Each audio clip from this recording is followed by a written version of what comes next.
everyone, this is my video review for, sorry my computer's up here so I'm referencing it. This is my video review for The Girl in the Park by Mariah Frederick. This is about this girl named Rain.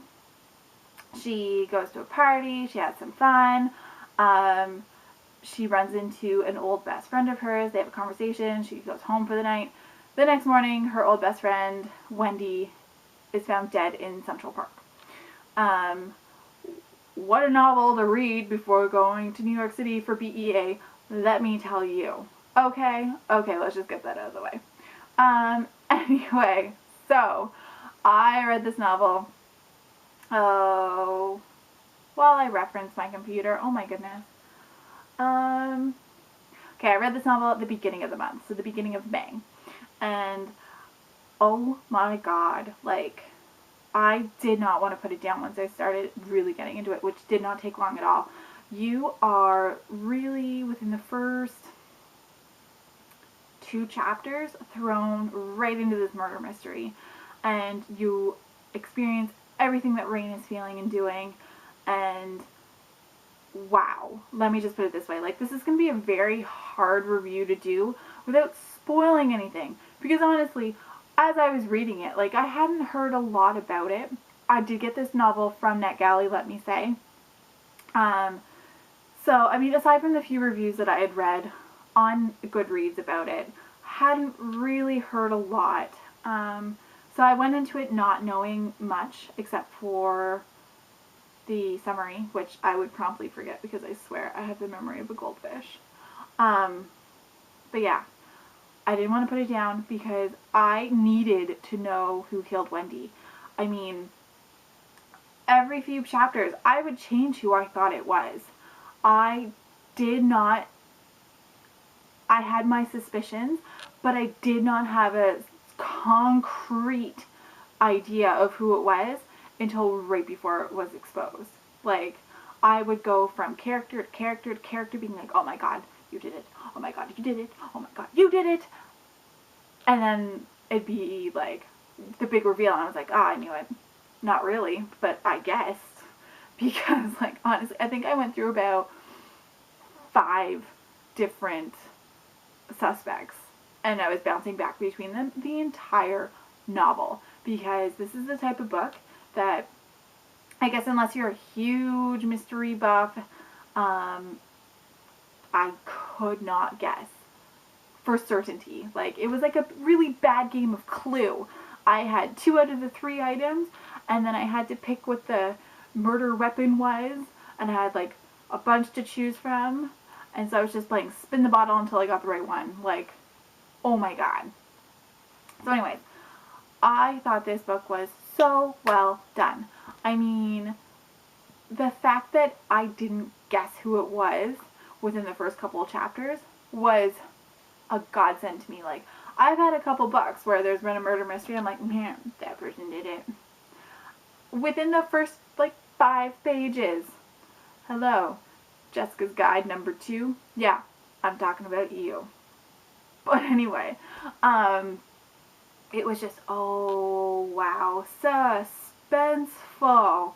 Let's put it that way. I think I even wrote, like,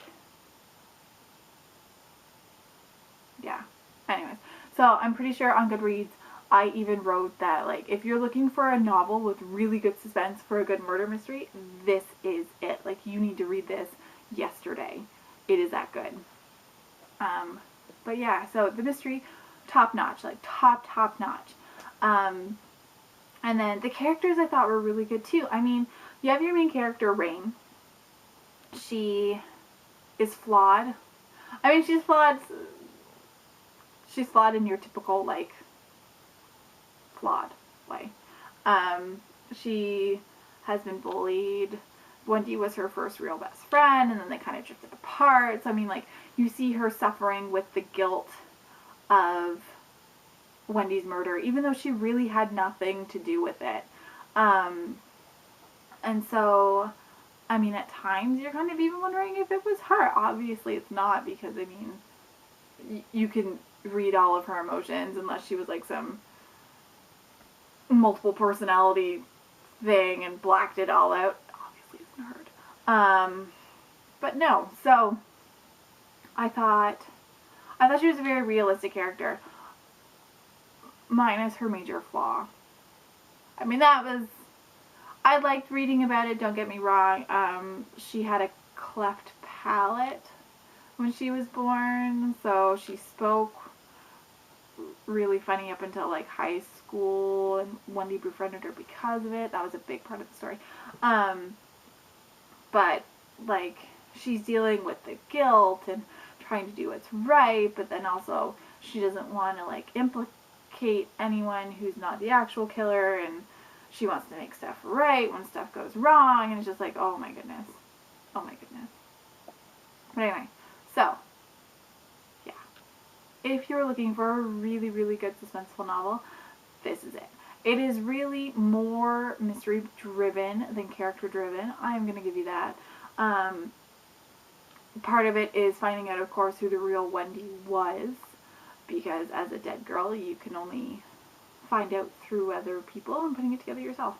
But yeah, I would highly recommend it. Maybe if you're going to New York for BEA or New York in the near future, maybe you don't want to read it until after you get back, because like, oh my gosh, it makes me never ever want to go walking in Central Park by myself again. Granted, she was stupid, she went walking by herself after dark, like that's just a no-brainer, but still. So yeah, if you're looking for a good mystery, go out and read this. You will not regret it. And if you do regret it, let me know, because I want to know if you're like, oh, I guessed the killer within the first 5 pages. And then I can feel like a dumbass. So, that works. Until next time, everyone, I will see you later, and happy reading. Bye.